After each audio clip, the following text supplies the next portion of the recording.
आज के वचन का शीर्षक है विश्वासी, एक विश्वास का जीवन। विश्वास का जीवन। Praise the Lord. हम सब लोगों ने उद्धार पाया है, अब हम सबको विश्वास में बढ़ना है। तो आज हम पांच बातें देख रहे हैं कि कैसे हम परमेश्वर के इस विश्वास में बढ़ेंगे। पहली बात हम देखते हैं कि विश्वास में आज्ञा पालन। विश्वास में आज्ञा पालन। सबसे पहले जब जैसे किसी का उद्धार होता है, तो आज भी जैसे मैंने एक कपल को उद्धार की प्रार्थना कराई है, अब उनकी जर्नी शुरू हुई है, उनका सफ़र प्रभु के साथ शुरू हुआ है। तो सबसे पहला सफ़र का जो चरण है वो है आज्ञा पालन। अब जो हम बोल रहे हैं या जो वचन बोल रहा है, अगर वो ना सुने तो उनका उद्धार व्यर्थ हो जाएगा। वो उद्धार में बढ़ेंगे नहीं। अगर आज्ञा पालन नहीं करेंगे तो उनका उद्धार व्यर्थ हो जाएगा। ठीक है। तो जब हम आज्ञा पालन करते हैं विश्वास में, तो वो हमारा उद्धार को साकार करता है। पहला वचन हम देखेंगे, और ये वचन है रोमियो 1:5, जिसके द्वारा हमें अनुग्रह और प्रेरिताई मिली कि उसके नाम के कारण सब जातियों के लोग विश्वास करके उसकी माने।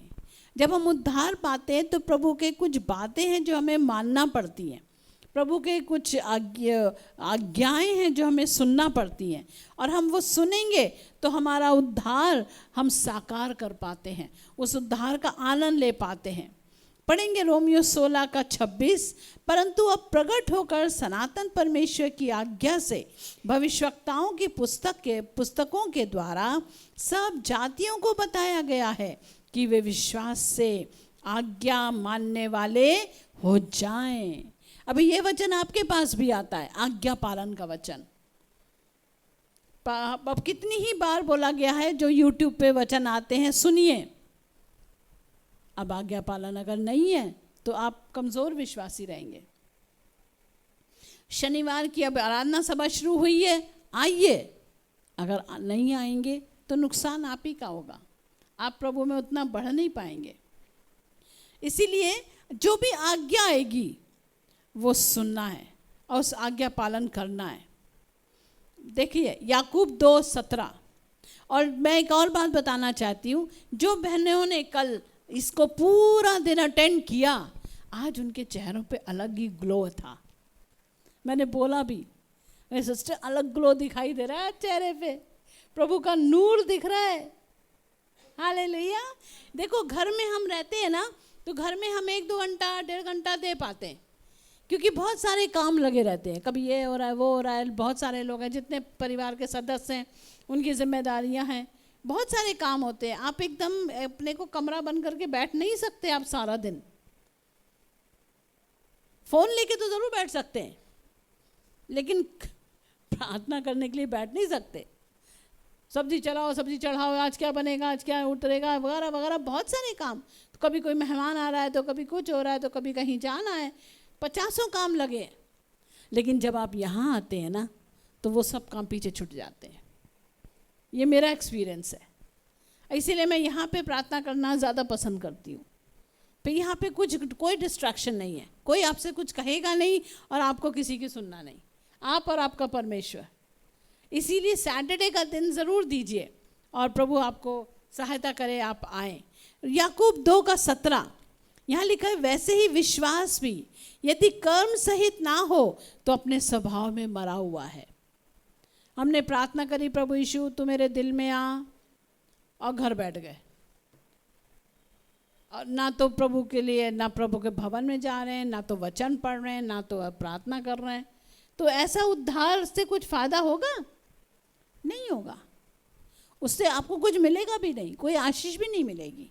इसलिए प्रभु का जो वचन है, जब हम उद्धार पाते हैं तो हमें कहना सुनना होता है, प्रभु की बात माननी होती है। जैसे अब्राहम को प्रभु ने कहा था, क्या कहा था? अगर आप पढ़ेंगे इब्रानियों 11:8 क्या कहता है? इब्रानियों 11:8 खोलें, वहाँ पे क्या लिखा है? विश्वास ही से इब्राहिम जब बुलाया गया तो आज्ञा मानकर ऐसी जगह निकल गया जिसे मीरास में लेने वाला था, और ये ना जानता था कि मैं किधर जाता हूँ, तो भी निकल गया। आज्ञा पालन करी। परमेश्वर ने कहा, उसे बुलाया, उसे कहा चल इब्राहिम चल। अगर आप इसको उत्पत्ति में देखेंगे तो पूरी स्टोरी क्लियर समझ में आएगी, कैसे परमेश्वर ने अब्राहम को बुलाया। बहुत खूबसूरत डायलॉग्स हैं। वो डायलॉग अगर आप पढ़ना चाहते हैं उत्पत्ति में तो आप पाएंगे। खोलिए मेरे साथ, कहाँ है अब्राहम का चित्रण? उत्पत्ति में है, 10 अध्याय तो नूह का है और 11 उसका है। ओके, यहाँ 12 अध्याय, और ये देखो 12 का एक ही है। पहला वचन, यहोवा ने अब्राहम से कहा, अपने देश और अपनी जन्मभूमि और अपने पिता के घर को छोड़कर उस देश में चला जा जो मैं तुझे दिखाऊंगा। हैं? नाम तो दिया नहीं प्रभु उस देश का। उस देश में चला जा जो मैं तुझे दिखाऊंगा। और आपको मालूम है क्या हुआ? ये आगे बहुत कुछ है, प्रभु ने आशीषें दी हैं उसको, उसके साथ वाचा बांधी है। लेकिन 5 वचन देखिए, 4 वचन, यहोवा के इस वचन के अनुसार अब्राहम चला। पैकिंग करी उसने, सामान रखना लगा होगा, और लूत भी उसके संग चला। और जब अब्राहम हारान देश से निकला उस समय वो 75 वर्ष का था। आप अपनी अपनी उम्र देखो। यहाँ से घर से निकलने के बाद जिस चर्च में आना मुश्किल हो जाता है, अरे यार कहाँ जाएं इतनी दूर, पैर में दर्द हो रहा है यार, तुम कहाँ जा रहे हो?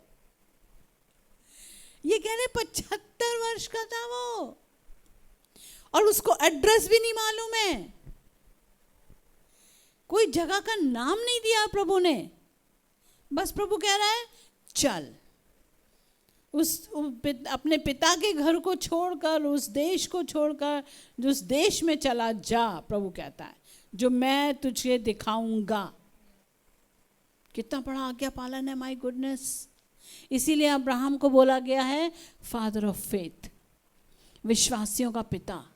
उसने प्रभु पे पूरा विश्वास किया और आज्ञा पालन किया। आज जब आप आते हैं तो आपको एग्जैक्टली पता होता है आपको कहाँ आना है। हाँ भैया जीवन नगर जाना है, हाँ भैया यहाँ जाना है, या जीवन हॉस्पिटल के पीछे है वो जगह, आपको एग्जैक्टली पता है। इसको पता भी नहीं था, और वो लूत को भी बोल रहा है लूत तू भी चल। लूत भी चला। 5 वचन, सो अब्राहम अपनी पत्नी सारे, अपने भतीजे लूत को और जो धन उन्होंने इकट्ठा किया था और जो प्राणी उन्होंने हारान में प्राप्त किए थे, सब को लेकर कनान देश में जाने को निकल चला। और वे कनान देश में आ भी गए। अब धीरे धीरे प्रभु ने बताया ये कनान देश में जाओ, लेकिन जब वो चला तो नहीं बताया प्रभु ने कि कहाँ जाना है। कहने का मतलब क्या है कि हमको आज्ञा पालन करनी है। Praise the Lord. आइए अगला हम देखेंगे, पूरी तरीके से आज्ञा पालन करनी है। इसीलिए इस चर्च में जितनी सभाएं हो चलती हैं, पूरा अटेंड करने के लिए आप एक प्रण कर लीजिए अपने आप से कि मैं हर सभा में शामिल हो जाऊं। अभी लेडीज़ मीटिंग आ रही है, शामिल हो जाइए। यूथ मीटिंग आ रही है, शामिल हो जाइए।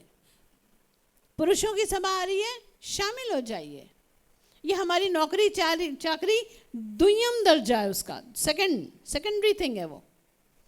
रिश्तेदारी निभाना और तीसरा दर्जा है उसका। तो सबसे पहला दर्जा वो है जो हमें लेने आने वाला है बहुत जल्दी। दूसरी बात हम देखेंगे, विश्वास में बने रहना, विश्वास में जीना। अभी हमने देखा विश्वास में आज्ञा पालन, अब हम देख रहे हैं विश्वास में जीना। वो गीत हमने गाया, मेरे जीवन का मकसद तू है, मेरे जीने का कारण तू है। जो इंसान इस बात को समझ ले, सोचो वो समझ लो कि वो व्यक्ति अब जयवंत मसीह जीवन जिएगा। हमारे क्या होते हैं ना, बहुत सारे हमारे ध्यान को भटकाने वाली चीज़ें होती हैं। कहते तो हैं हम, प्रभु हम तेरे लिए जिएंगे, प्रभु तेरे लिए जिएंगे, लेकिन जब समय आता है तो हम प्रभु के सामने तैयार नहीं होते कि वो हमें इस्तेमाल करे। गलतियों 2:20 क्या कह रहा है?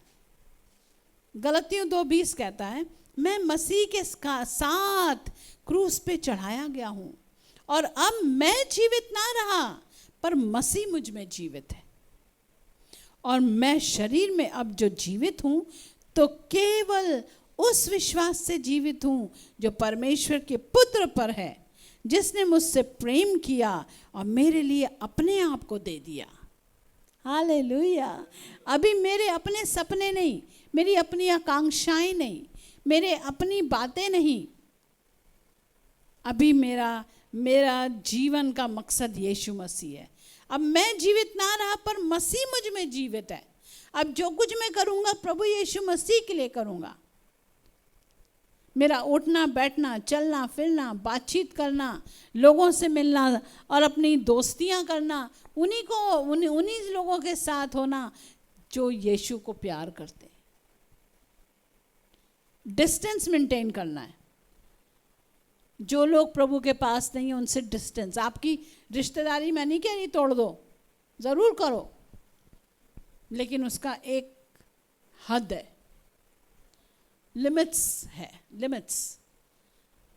आप उनको प्रभु के बारे में बताएं, अगर वो सुन रहे हैं तो बहुत अच्छी बात, नहीं सुन रहे हैं तो अपने को अलग रखो उनकी रीति रिवाजों से। क्योंकि अब मेरे अंदर कौन है? यीशु मसीह है। अब मैं यीशु मसीह के लिए जीवित हूँ, लेकिन यीशु मसीह के लिए जीवित हैं, लेकिन चर्च में सभाएं चल रही हैं और हम बिस्तर पे सो रहे हैं। ये कैसे जीवित है भाई? आज जैसे बताया पास्टर जी ने, आज सिस्टर जी आप चर्च नहीं आए? ओ ना, मैंने पास्टर जी आज बहुत सारे कपड़े निकाले थे हफ्ते भर के धोने के। चर्च के टाइम ही निकाले तुमने कपड़े धोने के लिए?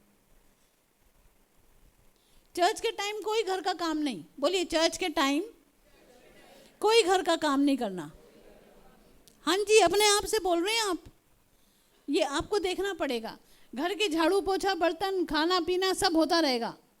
चर्च का जब टाइम है तो हमें इसको कहते हैं यीशु मसीह के लिए जीना। Hallelujah, yes. सेवा में के लिए जीना, हाउस ग्रुप में जाने के लिए जीना। जब हम प्रभु को पहला स्थान अपने जीवन में रखते हैं प्रियो, यीशु मसीह के विश्वास में जीने का मतलब है परमेश्वर के वायदों को और उसके स्वभाव के ऊपर ऐसा भरोसा रखना। अपनी बुद्धि के ऊपर या अपनी शक्ति के ऊपर भरोसा नहीं, परमेश्वर के ऊपर भरोसा करना। पूरी तरह परमेश्वर के वायदों पे भरोसा करना। मेरा ये काम मैं ऐसे कर लूँ, मैं वैसे कर लूँ, मैं वैसे कर लूँ, नहीं नहीं नहीं नहीं, प्रभु आप कराइए मेरा ये काम। Hallelujah, yes. देखो हम पढ़ेंगे 2 कुरिन्थियों 5:7, क्योंकि हम रूप को देखकर नहीं पर विश्वास से चलते हैं। Praise the Lord. हम रूप को देखकर नहीं, रूप को देखकर नहीं मतलब जो परिस्थितियां उसको देख के नहीं चल रहे हम विश्वास से चल रहे हैं। प्रभु मैं विश्वास की आंखों से इस चर्च में बहुत सारे लोगों को देख रहे हैं। हम विश्वास की आंखों से प्रभु हमारे बच्चों का कल्याण होते हुए देख रहे हैं हम। हालेलुया। हम विश्वास की आंखों से प्रभु जी बहुत तेरी स्तुति होते हुए देख रहे हैं। हालेलुया। विश्वास की आंखों से आपके क्या सपने देखिए, वो प्रभु ने जो आपको दिया, जो प्रभु की योजनाएं हैं वो पूरी होती हुई आप देखेंगे। इब्रानियों 11:1, अब विश्वास आशा की हुई वस्तुओं का निश्चय और अनदेखी वस्तुओं का प्रमाण है। गलतियों 2:20, मैं मसीह के साथ क्रूस पर चढ़ाया गया हूँ और अब मैं जीवित ना रहा पर मसीह मुझ में जीवित है। रोमियो 1:17, क्योंकि उसमें परमेश्वर की धार्मिकता विश्वास से और विश्वास के लिए प्रकट होती है, जैसा लिखा है कि विश्वास से ही धर्मी जन जीवित रहेगा। Praise the Lord. हो सकता है आपके सामने परिस्थितियां बड़ी अलग अलग हैं, लेकिन हम प्रभु में विश्वास कर रहे हैं। Praise the Lord. उसके वादों पे विश्वास कर रहे हैं। हमारा प्रभु कभी झूठ नहीं बोलता। वो कह रहा ना मैं तुम्हारे संग हूँ, तो वो संगी है, रहेगा, हमें छोड़ेगा नहीं वो कभी। Hallelujah. Praise the Lord. Praise the Lord. Amen. Hallelujah. आइए हम एक बात देखेंगे कैसे हम जीवित रह सकते हैं। एक गेम होता है, उस गेम में क्या करते हैं, ग्रुप्स बनाए जाते हैं। कल भी हमने यूथ मीटिंग में एक गेम खेला था, और ये गेम जैसा है कि एक ऊंचे प्लेटफॉर्म पर एक बंदा खड़ा हो जाता है और उसके ग्रुप के लोग उसे कैच करेंगे। वो अपने आप को नीचे पीछे को फेंक देगा, जाने देगा, गिरने देगा। अब उसे विश्वास करना है कि पीछे से उसे रोक लिया जाएगा। वैसा विश्वास, इसे अब हम भी कदम उठाते हैं और हमें मालूम है हमारा प्रभु हमें बचाएगा। हालेलुया। अब इस काम में हमने हाथ लगाया है, ये काम प्रभु सफल करेगा। Praise the Lord. हालेलुया। इसे कहते हैं इस विश्वास का जीवन। बहुत बार पैसा नहीं है आपके पास, लेकिन आप कहते हैं मेरा प्रभु मेरे को मदद करने वाला है, और प्रभु आपको करता भी है मदद। जहाँ कहाँ से इन कोरोना के दिनों में सारे हमारे कलीसिया के विश्वासियों को भरपूर खाना था, और गवाही ये आई कि कोरोना के समय तो हमने बहुत सारे पकवान बना के खाए। हालेलुया। ये बहुत सारे घरों की गवाही आई कि लोगों के पास खाने को नहीं था और हम विश्वासियों के पास पकवान बनाने के पैसे थे। सामान भी आ गए और पकवान भी। अलग अलग घर में बैठे क्या करें, यूट्यूब से सर्च कर रहे हैं और नई नई रेसिपी ट्राई कर रहे हैं। क्या देखो, विश्वासी लोग, प्रभु उनको आनंदित करता है। हालेलुया। अब हम देखेंगे तीसरी बात, विश्वास में चलना। फिर से यहाँ पे आता है आज्ञा पालन, विश्वास में चलना। 2 कुरिन्थियों 5:7 पढ़ रही हूँ मैं, क्योंकि हम रूप को देखकर नहीं पर विश्वास से चलते हैं। फिर हम देखते हैं इब्रानियों 11:8, विश्वास ही से इब्राहिम जब बुलाया गया तो आज्ञा मानकर ऐसी जगह निकल गया। चला, वो वॉकिंग करी, उसने चला जिसे मीरास में लेने वाला था, और ये ना जानता था कि मैं किधर जाता हूँ, तो अभी निकल गया। रोमियो 15:13, सो परमेश्वर जो आशा का दाता है तुम्हें विश्वास करने में सब प्रकार के आनंद और शांति से परिपूर्ण करे, कि पवित्र आत्मा की सामर्थ से तुम्हारी आशा बढ़ती जाए। हमें विश्वास में चलना है। विश्वास में चलने का मतलब है परमेश्वर के वादों और मार्गदर्शन पे भरोसा करना है। प्रभु हमें क्या रास्ता दिखा रहा है। बहुत बार प्रभु हमारे लिए अपॉर्चुनिटीज दे देता है, जॉब की अपॉर्चुनिटीज सामने आ जाती है, प्रभु हमें उधर डायरेक्ट करता है, स्टीयर करता है प्रभु हमें। हमारे परिस्थितियों में, हमारी परिस्थिति चाहे कैसी भी क्यों ना हो रही हो, लेकिन अगर हम परमेश्वर पे भरोसा रखेंगे ना, तो प्रभु की उपस्थिति उन कठिन परिस्थितियों में भी हमारे साथ रहती है। हालेलुया। बस हमें प्रभु पे भरोसा करके आज्ञा पालन करते जाना है। उसमें हमें बड़े धीरज के साथ आगे बढ़ना है।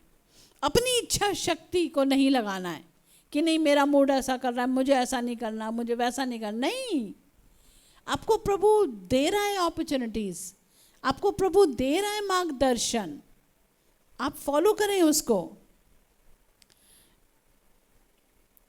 जैसे कि एक व्यक्ति है,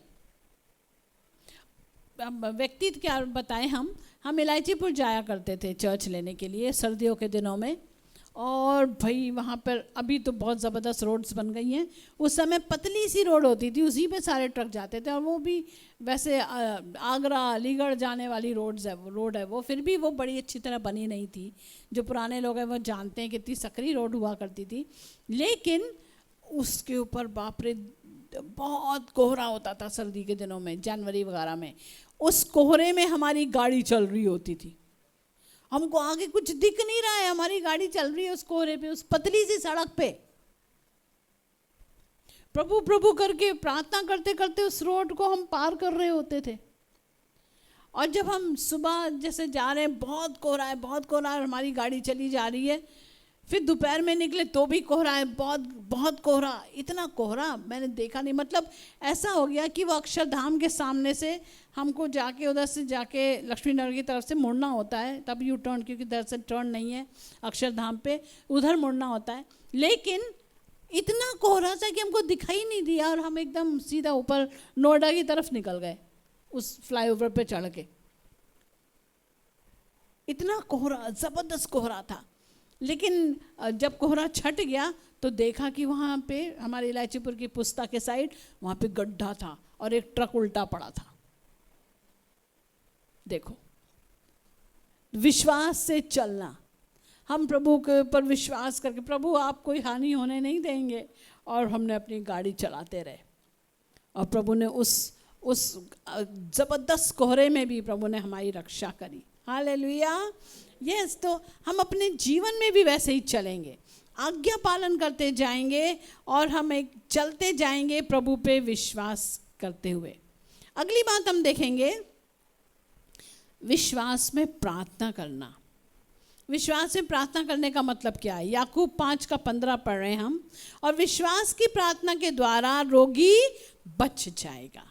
वो हमारे भाई बलराम ने चिकन बनाया, सब कुछ किया, और उसके बाद ऐसे वो बेहोश हो गए, बेसुध हो गए एकदम। उस समय और कोई होता तो क्या करता? परेशान हो जाता, भाई एम्बुलेंस बुलाओ, ये बुलाओ, वो बुलाओ। अब ये बेचारे गरीब लोग हैं, अब घर का मुखिया ही बीमार हो गया, बेसुध हो गया, बेहोश हो गया, तो सारी औरतें घबरा गई, डर गई, भाई क्या करें इनको, अब कहाँ ले जाएं, क्या ऑटो मंगाएं और क्या करें, है ना। औरतें जो लेडीज़ घर में रहती हैं, इन सब का नहीं उनको उतना वो है, तो वो मुश्किल होती है। लेकिन ख़ास तौर से यहाँ पे देखिए, विश्वास की प्रार्थना। फटाफट उन्होंने गीतांजलि को बुलाया जो उनकी बिल्डिंग में है, फटाफट मुझे फ़ोन लगाया उन्होंने, और हम लोगों ने मिलके दुआ करी, उन्होंने अपनी दुआ करी और हम दुआ कर रहे थे। मैंने पास्टर जी को बताया, हमने वहीं दुआ करी। देखो ना, हमने कैसे दुआ करी, हमने विश्वास की प्रार्थना की। Praise the Lord. भाई बलराम को कुछ नहीं होगा, वो ठीक हो जाएंगे, क्योंकि यीशु के कोड़े खाने से वो ठीक हो गए हैं। और देखो आज गवाही आ गई कि वो ठीक हो गए, उन्हें कहीं जाना नहीं पड़ा ना, किसी हॉस्पिटल नहीं गए ना, नहीं गए, वो वहीं दुआ करते रहे। दुआ करते करते करते करते करते करते एकदम उनको होश आ गया और वो नॉर्मल है। Praise the Lord. देखो, विश्वास की प्रार्थना के द्वारा रोगी बच जाएगा। आमेन। ये दुनिया वालों को ये बात समझ में नहीं आएगी। वो तो चढ़ाते हैं और मजाक उड़ाते हैं, तुम लोग कैंसर भी ठीक कर देते हो, हैं तुम, ऐसा भी हो जाता है ना। अक्सर आप देखेंगे न्यूज़ वगैरह पे, जहाँ जहाँ वो सताओं के लिए लोग पहुँच जाते हैं, वो उल्टे सीधे सवाल करते हैं, तुम्हारा ये बीमारी ठीक हो जाती है? उनको तो उनके घर की बीमारी ठीक हो तब उन्हें पता चले कि यीशु मसीह की प्रार्थना करोगे तो चंगे हो जाएंगे, बड़ी बड़ी बीमारियां ठीक हो जाएंगी। हालेलुया। बहुत सारे लोग तो प्रभु के पास आए हैं, क्योंकि वो पहले तो विरोध करते थे, लेकिन जब वो खुद उनके ऊपर पड़ी तो वो यीशु मसीह को जब पुकारा गया तो वो ठीक हो गए, और आज वो प्रभु में हैं। क्योंकि दूसरों के ऊपर जब होता है तो समझ में नहीं आती, जब खुद के ऊपर होता है ना तब समझ में आती बात, तब इंसान नम्र हो जाता है। और विश्वास की प्रार्थना के द्वारा रोगी बच जाएगा। प्रभु उसको उठा के खड़ा करेगा, और यदि उसने पाप भी किए हो तो भी उनकी क्षमा हो जाएगी। हालेलुया। इसलिए जब आप बीमार पड़ते हैं, पास्टर जी हमेशा बोलते हैं अपने पापों की क्षमा मांगो। अभी रूथ ने भी कहा, प्रभु उसे मैंने मांगा, प्रभु मेरे पापों की क्षमा कर, प्रभु मेरे पापों की क्षमा कर, सारी एलर्जी दूर कर।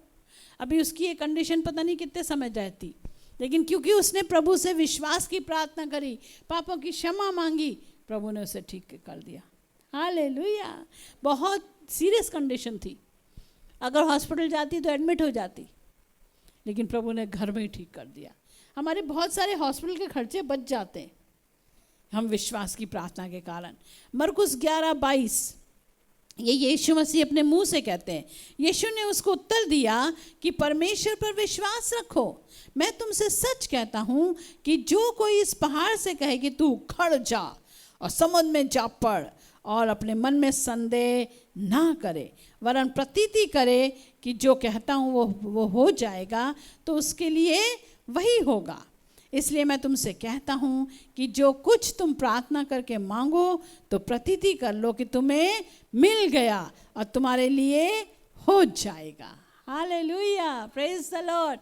तो जब भी आप प्रार्थना करेंगे, आप ज़रूर बोलना, प्रभु तूने कर दिया, हम विश्वास करते हैं। इसीलिए तो हम प्रार्थना के बाद धन्यवाद देते हैं प्रभु को। आपने देखा है ना, प्रार्थना होती है फिर हम कहते हैं धन्यवाद धन्यवाद धन्यवाद धन्यवाद। क्यों देते हैं धन्यवाद? कि हम प्रतीति करते हमें मिल गया। Hallelujah, praise the Lord. हमारा प्रभु जिंदा परमेश्वर है, वो प्रार्थनाओं को सुनता है और वो चाहता है कि हम विश्वास करें कि हमें मिल जाएगा। हालेलुया। अगली बात हम देखेंगे मत्ती 21:22, और जो कुछ तुम प्रार्थना में विश्वास से मांगोगे वो सब तुमको मिलेगा। एक ही क्राइटेरिया है और वो है विश्वास। अब बहुत सारे लोग प्रार्थना करते हैं। अब यहाँ पे एक कहानी आती है एक लड़की की। एक जगह पर बहुत अकाल पड़ गया, बारिश नहीं हो रही थी कई महीनों से। अपने जैसा हो रहा है यहाँ पर, बारिश नहीं हो रही है, बारिश नहीं हो, वहाँ पे तो बिल्कुल बारिश नहीं हो रही थी, सूखा पड़ रहा था। और कलीसिया के लोग जमा हुए और वो दुआ करने लगे, बारिश हो जाए, बारिश हो जाए, प्रभु बारिश कर दे, प्रभु बारिश कर दे, आज की शाम बारिश हो जाए, आज जब हम वहाँ जाएं तो बारिश हो जाए। बहुत सिवियर, बहुत ही बड़ा अकाल आ गया था। और फिर कहते हैं सब लोग कह रहे थे हम एक मीटिंग बुलाएंगे, शाम को इस समय जमा हो जाइए, हम बारिश के लिए प्रार्थना करेंगे। तो अच्छा ठीक है, सब लोग आ जाएंगे। 5 बजे की मीटिंग ठहराई गई शाम की। सब लोग आ जाओ, सब लोग आ जाओ, उस गांव के सारे लोग आ जाओ। भाई सब लोग आ गए, शाम के 5 बजे सब लोग आ गए। एक लड़की थी छोटी 10 साल की, वो छाता लेके आई। तो बोले अरे बारिश तो हो नहीं रही है, तुम छाता लेके क्यों आई? तो बोले हम बारिश के लिए तो दुआ करने आ रहे हैं, अब बारिश होएगी तो मैं घर कैसे जाऊंगी, भीगती भीगती थोड़ी ना जाऊंगी कोई। देखो उसका विश्वास। ऐसा विश्वास प्रभु चाहता है कि बिना संदेह के। बाकी सब लोग आए और प्रार्थना हुई और बारिश हुई और सब भीग गए उस लड़की को छोड़ के। हालेलुया, क्योंकि प्रभु प्रार्थना सुनता है। Hallelujah, yes. तो हमने अभी देखा कि हमें विश्वास से प्रार्थना करना है। अब आखिरी बात हम देखेंगे, 5वीं बात, कि हमें विश्वास में युद्ध करना है। युद्ध हमारा युद्ध है, मलयुद्ध है हमारा, शैतान से मलयुद्ध है। 1 तीमुथियुस 6:12, विश्वास की अच्छी कुश्ती लड़ और उस अनंत जीवन को धर ले जिसके लिए तू बुलाया गया और बहुत गवाहों के सामने अच्छा अंगीकार किया था। विश्वास की कुश्ती। अभी आज के भी समय में भी आपके पास विश्वास है, लेकिन इसमें आपको क्या करना है? अपने बहुत सारी भावनाओं से कुश्ती करनी है, अपनी फीलिंग से कुश्ती करनी है, अपने सोच विचारों में कुश्ती करनी है। क्योंकि वचन तो कुछ और कह रहा है, परिस्थितियाँ कुछ और है। तो क्या मानोगे, परिस्थितियों को देखोगे या वचन को देखोगे? वचन को देखना है। और इसलिए हम बहुत बार अपने खुद से हमें युद्ध करना पड़ता है। क्योंकि पता है 3 दुश्मन है एक विश्वासी के। सबसे पहला कौन है? शैतान, संसार और शरीर। हम खुद ही हैं हम खुद ही हैं दुश्मन, और इसलिए हमें ही अपने से युद्ध करना पड़ता है। देखते हैं आने वाले सैटरडे कितने लोग युद्ध करके पहुंचते, खुद ही से युद्ध करके। आज मूड नहीं हो रहा यार, आज कहाँ जाना यार, आज सो जाते हैं ना यार, एक ही तो दिन मिला है। युद्ध करके पहुंचो। इफिसियों 6:10 से पढ़ रहे हैं, निदान प्रभु में उसकी शक्ति के प्रभाव में बलवंत बनो, परमेश्वर के सारे हथियार बांध लो कि तुम शैतान की युक्तियों के सामने खड़े रह सको, क्योंकि हमारा ये मलयुद्ध लोहू और मांस से नहीं, परंतु प्रधानों से और अधिकारियों से और इस संसार के अंधकार के हाकिमों से और उस दुष्टता की आत्मिक सेनाओं से है जो आकाश में है। इसलिए परमेश्वर के सारे हथियार बांध लो कि तुम बुरे दिन में सामना कर सको और सब कुछ पूरा करके स्थिर रह सको। अब हथियार क्या क्या हैं आगे बताया जाता है। सो सत्य से अपनी कमर कसकर और धार्मिकता की झिलम पहनकर और पाँव में मेल के सुसमाचार की तैयारी के जूते पहनकर और उन सब के साथ विश्वास की ढाल लेकर स्थिर रहो, जिससे तुम उस दुष्ट के सब जलते हुए तीरों को बुझा सको, और उद्धार का टोप और आत्मा की तलवार जो परमेश्वर का वचन है ले लो, और हर समय हर प्रकार से आत्मा में प्रार्थना विनती करते रहो, और इसीलिए जागते रहो कि सब पवित्र लोगों के लिए लगातार विनती किया करो। Hallelujah, hallelujah. यस, ये है हथियार हमारे। झूठ नहीं बोलना, सत्य से अपनी कमर कस लेना।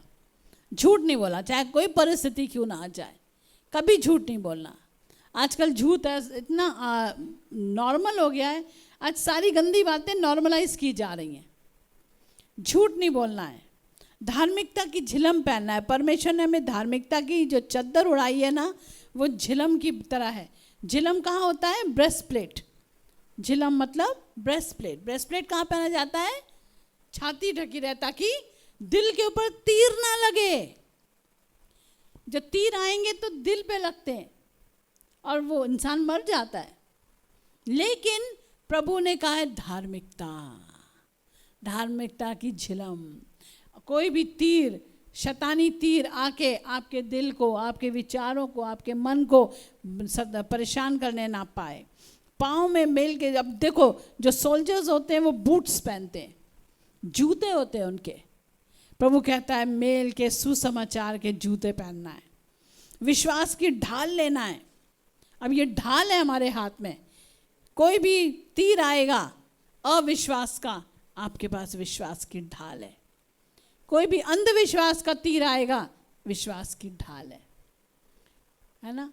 कोई भी कुछ बोलेगा, उनकी परंपराएं, रीति रिवाज, आपके पास विश्वास की ढाल है। Hallelujah, yes.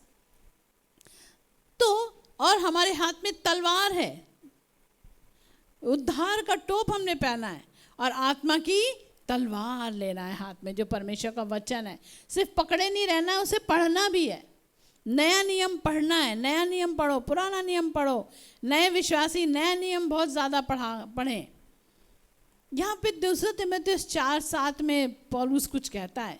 वो कहता है कि मैंने अच्छी कुश्ती लड़ चुका हूँ, मैंने अपनी दौड़ पूरी कर ली है, मैंने विश्वास की रखवाली की है। अब क्या है 8 वचन, भविष्य में मेरे लिए धर्म का मुकुट रखा हुआ है, जिसे प्रभु जो धर्मी और न्यायी है मुझे उस दिन देगा, और मुझे ही नहीं वरन उन सबको भी जो उसके प्रकट होने को प्रिय जानते हैं। Praise the Lord. हमारे पास धर्म का मुकुट रखा है, हमारे लिए तैयार है स्वर्ग में। Praise the Lord. तो हम जो ये कुश्ती लड़ रहे हैं ना, हम जो अपने आप से लड़ रहे हैं, अपने मूड से लड़ रहे हैं, हम जो लड़ रहे हैं अपनी निर्बलताओं से लड़ रहे हैं। प्रभु का वचन कहता है शरीर तो निर्बल है परंतु आत्मा तैयार है। लेकिन हम लड़ रहे हैं, हम कुश्ती लड़ रहे हैं प्रभु की सेवा में जाने के लिए, अपने डर से लड़ रहे हैं। प्रभु कहता है तुम्हारे लिए मुकुट रखा है। यहूदा 1:3। हे प्रियो, जब मैं तुम्हें इस उद्धार के विषय में लिखने में अत्यंत परिश्रम से प्रयत्न कर रहा था, जिसमें हम सब सहभागी हैं, तो मैंने तुम्हें ये समझाना आवश्यक जाना कि उस विश्वास के लिए पूरा यत्न करो जो पवित्र लोगों को एक ही बार सौंपा गया था। Praise the Lord. फिर देखो आखिरी वचन पढ़ रही हूँ मैं, निर्गमन 14:14, और कहता है यहोवा आप ही तुम्हारे लिए लड़ेगा, इसलिए तुम चुपचाप रहो। अगर कोई शत्रु है ना, आपको लड़ने की ज़रूरत नहीं है उन शत्रुओं से। अगर कोई ऐसे लोग हैं ना जो आपके विरोध में आते हैं ना, आपको नुकसान पहुंचाते हैं, आप मत लड़ो, आप बस दुआ करो, प्रभु खुद लड़ेगा उनसे। Hallelujah, praise the Lord. Oh hallelujah. आइए अपनी आंखें बंद करें।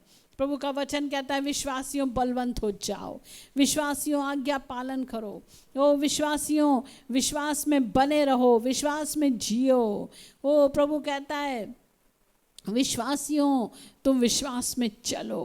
प्रभु कहता है हे विश्वासियों तुम विश्वास में विश्वास की प्रार्थना करो। ओ हालेलुया। प्रभु कहता है विश्वासियों ओ तुम विश्वास से में युद्ध लड़ो। हालेलुया।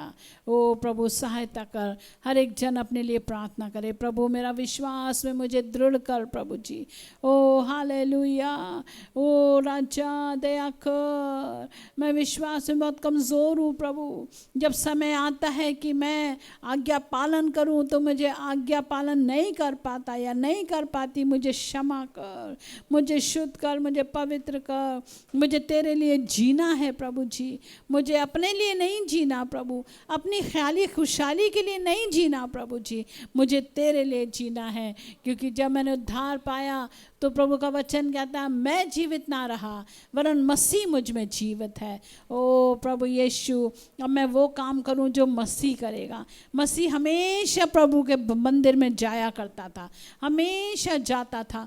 हालेलुया। मैं भी तेरे भवन में आती रहूं लगातार, हर सभा में मैं भी शामिल हूँ। प्रभु दया कर, ओ सहायता कर। जब कभी हालेलुया ओ मैं ऑफ हूँ तो मैं ऐसा चर्च में सभा चल रही तो मैं कभी घर में ना बैठूं। प्रभु सहायता कर, मेरा भी भाग हो तेरे भवन में, उन प्रार्थना के सभाओं में ओ मुझे भी शामिल कर प्रभु दया कर, ताकि मैं उस तेजस्वी कलीसिया में भी शामिल हो सकूं जिसे तू लेने आने वाला है। तैयार होने के लिए सहायता कर। हालेलुया। प्रभु हाँ जब हम प्रार्थना करते हैं, आज जैसे हमने तेरा वचन सुना है, तेरा वचन हमें प्रभु तलाशता है, हमें प्रभु छांटता है। प्रभु तेरा वचन हमारे लिए दर्पण का काम करता है, हम अपनी परिस्थिति इस दर्पण में देख पाते हैं प्रभु जी। ओ सहायता कर, हम में से यहाँ पे उपस्थित हर एक जन अपने विश्वास में दृढ़ हो जाए, तेरे पीछे चले, ओ तेरी सेवा में अग्रसर हो, तेरी सेवा में आगे बढ़े प्रभु। हम अपने लिए ही ना जिए प्रभु, अपने ही लिए ना जिए, अपने ही मन को खुश ना करते रहें प्रभु, लेकिन हम वो करें जो तू चाहता है प्रभु राजा। सहायता कर, हम आत्माएं जीतने में लग जाएं, हम चर्च को बढ़ाने में लग जाएं, हम चर्च की सेवकाई में अपना योगदान दें। प्रभु सहायता कर, मेरी मदद कर। इस प्रार्थना को यीशु नाम से मांगते, सुन दया से कबूल कर पिता। आमेन आमेन। और प्रभु यीशु मसीह का अनुग्रह, परमेश्वर पिता का प्रेम और पवित्र आत्मा की सहभागिता हम में से हर एक के साथ यीशु मसीह तक बनी रहे। आमेन आमेन। सबको जय मसीह की।